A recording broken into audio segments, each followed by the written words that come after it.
Hello students, today we are starting with chapter issue of shares. Correct? Various terminology which we use in this chapter. First we'll understand that some specimen entry for issue of shares, that we will understand, and then we'll go to the sums. Authorized share capital. Authorized share capital यानी सादी भाषा में maximum share capital which company can issue for that particular period of time. तो इतना maximum capacity या permission company को मिला हुआ है. ये सम्स के पॉइंट ऑफ व्यू से इरिलेवेंट है. ऑथोराइज इतना परमिशन मिला हुआ है, कंपनी ने कितना किया वो नहीं मालूम है. सो ऑथोराइज शेयर कैपिटल यानी मैक्सिमम परमिसेबल लिमिट, इतना मैक्सिमम लिमिट उनको मिला है कैपिटल इशू करने के लिए. सो सम में अगर ये पर्टिकुलर ऑथोराइज शेयर कैपिटल अगर दिया है तो ये इररिलेवेंट है. Second is issued capital. Issued capital यानी कंपनी ने मार्केट में से कितना कैपिटल मांगा है. Now this is the actual. Suppose my authorise share capital is 5 lakh shares. So company can issue capital of 5 lakh और इवन लेस देन 5 लाख. तो मुझे 5 लाख की मैक्सिमम कैपेसिटी है.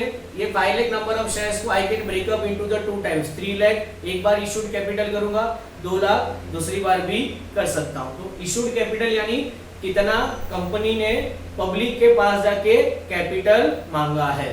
सो ये इशूड कैपिटल. तो ये आपके सम्स में इंपॉर्टेंट है. तो इशूड कैपिटल यानी कितना कंपनी ने मांगा है. Next one is a subscribed capital. अब ये सब्सक्राइब्ड यानी पब्लिक ने कितना सब्सक्राइब किया है. ये this is a IPO. Company IPO लेकर आती है. आईपीओ में कंपनी ने नंबर ऑफ शेयर्स की मैक्सिमम कैपेसिटी रखी है. अब पब्लिक ने कितना सब्सक्राइब किया है. Everyone subscribe as per their capacity. तो ये जो सब्सक्राइब कैपिटल यानी पब्लिक ने कितना कंपनी का कैपिटल सब्सक्राइब किया है. Called up capital. अब होता क्या है, suppose the share price is of ₹10. तो कंपनी क्या करती है, ये 10 रुपीज को अलग अलग हिस्से में मांगती है. जब भी आप एप्लीकेशन करते हो तभी सपोज 4 रुपीज लिए, तो अभी 6 रुपीज और भी बाकी है. तो ये 6 रुपीज जब भी कंपनी को रिक्वायरमेंट आएगी तभी कंपनी ये बाकी के 6 रुपए मांगेगी. तो उसको कहते हैं कॉल्ड अप कैपिटल. जो पैसा कंपनी को मांगना बाकी है और फिर कंपनी जो मांगती है उसको कहते हैं कॉल्ड अप कैपिटल. और जब पब्लिक ये पैसा देती है उसको कहते हैं paid up capital. Then there is a word calls in arrears and calls in advance. Correct. जब ये 6 रुपया कंपनी मांगेगी उसका सर्टेन टाइम लिमिट होता है. अगर वो टाइम लिमिट के बाद भी अगर पब्लिक या जिसके पास भी वो नंबर ऑफ शेयर है वो अगर कंपनी को पैसा नहीं देता है तो उसको कहते हैं कॉल्स इन अरियर्स. यानी जो कंपनी का कॉल्ड अप कैपिटल है, कंपनी ने जो पैसा मांगा उसके बाद अगर कोई शेयर होल्डर वो पैसा नहीं देता है उसे कहते हैं कॉल्स इन अरियर्स. और सपोज मैंने ये 6 रुपीज 2 पार्ट में कॉल किया है. एक बार मैंने 2 रुपये मांगे और बाद में 6 महीने के बाद मैं 4 रुपीज कॉल करने वाला हूँ.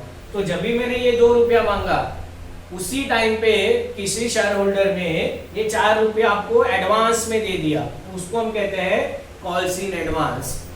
जनरली ये बहुत बार आपको ऑब्जेक्टिव में पूछते हैं, इसीलिए एक्सप्लेन कर रहा हूँ कि ध्यान में रखना. कॉल्स इन अरियर्स यानी जो कंपनी ने पैसा मांगा है लेकिन शेयर होल्डर ने नहीं दिया है. और कॉल्स इन एडवांस यानी एडवांस में दे दिया. जो बाकी का जो 4 रुपया था ये जब भी 2 रुपया दे रहे थे तभी ये 4 रुपया भी शेयर होल्डर ने कंपनी को दे दिया. उसको कहते हैं calls in advance.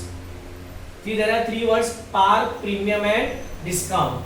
So face value यानी शेयर की जो प्राइस है वो 10 रुपया है. तो कंपनी 10 रुपए का शेयर 10 रुपए में ही इशू करती है तो उसको कहते हैं शेयर इशू एट पार. 10 रुपए का शेयर कंपनी 12 रुपए में इशू करेगी तो उसको कहते हैं प्रीमियम. इशू शेयर है प्रीमियम. और 10 रुपए का शेयर कंपनी सपोज 9 रुपीज या 8 रुपीज में, that is less than face value करेगी तो उसको कहेंगे discount. So what you have to remember, company issue at the same price. 10 रुपए का शेयर 10 रुपए में दिया उसको पार शब्द यूज करते हैं। क्या शब्द यूज करेंगे? पार। 10 रुपए का शेयर 12 रुपए में दिया प्रीमियम, और 10 रुपए का शेयर 9 यानी 10 रुपए से कम में दिया, 9 रुपए में दिया, तो हम यूज करेंगे डिस्काउंट। जनरली ये और ये वाला पार्ट आपको ऑब्जेक्टिव में आता है, तो we to remember this, what is the meaning of it. बाकी ये जनरल टर्मिनोलॉजी है जो आपको सम सॉल्व करने के टाइम यूज करना है। So this is the basic intro of the issue of shares. Now come to the specimen entry for issue of shares. Specimen entry क्या है?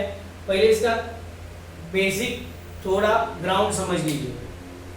ये कंपनी जो आईपीओ लेके आती है, यानी कंपनी पब्लिक के पास जाके पैसा मांगती है, तो कंपनी न्यूज़पेपर वगैरह में, आपने बहुत सारी जगह पे न्यूज़पेपर में या होर्डिंग्स के ऊपर एडवर्टाइजमेंट देखी होगी, इनिशियल पब्लिक ऑफरिंग आईपीओ। तो कंपनी क्या करती है? एडवर्टाइजमेंट करती है, 3 या 4 दिन के लिए वो आईपीओ ओपन होता है। तो जिसको जिसको लगता है कि मुझे कंपनी के शेयर खरीदना है, वो एक फॉर्म फिलअप करता है, चेक बनाता है, फॉर्म के अंदर सारी डिटेल्स भर के कंपनी को दे देता है। तो पहले क्या हो जाएगा कि पब्लिक कंपनी को पैसा देगी, यानी मैं अप्लाई कर रहा हूँ कंपनी के शेयर के लिए, तो उसकी पहले जो एक्टिविटी है उसकी एंट्री क्या आएगी? Bank account debit to share application. आपने कंपनी को पैसा दे दिया, उसके बाद क्या होगा? कंपनी आपका फॉर्म चेक करेगी, सारा प्रॉपर है, आपका चेक पास हो जाएगा, तो कंपनी आपको शेयर, आपके इसमें शेयर ब्लॉक करने की कोशिश करेगी। तो share application to share capital. तो पहली बार आप कंपनी को पैसा दोगे, फिर कंपनी ओके करेगी और वो कैपिटल को लॉक करेगी। उसके बाद जो शेयर होता है उसको एक नंबर होता है एवरी शेयर को, जो शेयर सर्टिफिकेट मिलता है। अभी फिजिकल नहीं मिलता है, पहले मिलता था। तो अब कंपनी आपको शेयर सर्टिफिकेट अलॉट करेगी। तो जब अलॉटमेंट के टाइम पे अब कंपनी पहले आपसे पैसा मांगेगी, तो अलॉटमेंट के टाइम पे कंपनी आपसे पैसा मांगेगी, तो यहाँ से एंट्री नंबर 3 से चेंज हो जाएगा। कंपनी आपसे पैसा मांग रही, क्यों? शेयर अलॉट करने के लिए। उसकी एंट्री क्या आएगी? Share allotment to share capital. फिर आप कंपनी को पैसा दोगे, किस लिए दोगे? अलॉटमेंट के लिए। तो bank account debit to share allotment. फिर जैसे मैंने वहां पे एक्सप्लेन किया कि 10 रुपए का शेयर था, 4 रुपया एप्लीकेशन पे लिया, 2 रुपया अलॉटमेंट पे लिया, अभी भी 4 रुपया बाकी है। 4 + 2 6 कलेक्ट हो गया। 4 रुपीज एप्लीकेशन, 2 रुपीज अलॉटमेंट, 4 + 2 6, अभी 4 रुपया बाकी है। वो company after certain period of time आपको वापस मांगेगी। उसको नाम दिया गया है शेयर फर्स्ट कॉल। तो share first call account debit to share capital. क्यों मांग रही है? आपका कैपिटल कंप्लीट कर, कंपनी का कैपिटल कंप्लीट करने के लिए। तो share first call to share capital. फिर वापस आप कंपनी को पैसा दोगे, bank account debit to share first call. तो सिर्फ फर्स्ट जो इवेंट है उसमें पहले आप कंपनी को पैसा दोगे, फिर सेकेंड इवेंट ऑनवर्ड्स कंपनी आपसे पैसा मांगेगी, आप कंपनी को पैसा दोगे। तो पहली एंट्री आपकी क्या आएगी? Bank account debit to share application, फिर share application to share capital. Entry number 3 onwards things will get reverse out. Company आपसे पैसा मांगेगी, आप कंपनी को पैसा दोगे। So how you will remember this? Bank account debit to share application, share application to share capital. First part over. अभी यहाँ से क्या होगा? कंपनी आपसे पैसा मांगेगी, तो पहले आपको अलॉटमेंट का पैसा मांगेगी, तो share allotment account debit to share capital. फिर आप कंपनी को पैसा दोगे, क्यों? अलॉटमेंट का। तो एंट्री क्या आएगी? Bank account debit to share allotment. फिर वापस कंपनी आपसे पैसा मांगेगी, जिसको कहते हैं फर्स्ट कॉल। तो share first call to share capital. फिर आप कंपनी को पैसा दोगे, क्यों? फर्स्ट कॉल का। तो bank account debit to share first call. So this are the basic specimen entry. जब सम्स आएंगे तो इसमें कुछ एंट्रीज में थोड़ा चेंज आएगा। तो जब भी मैं सम्स आपको सिखाऊंगा उसमें वो जो भी चेंजेस है आपको एक्सप्लेन करूंगा। But first of all understand this basic terminology and this specimen entry, so we can solve the sum very easily.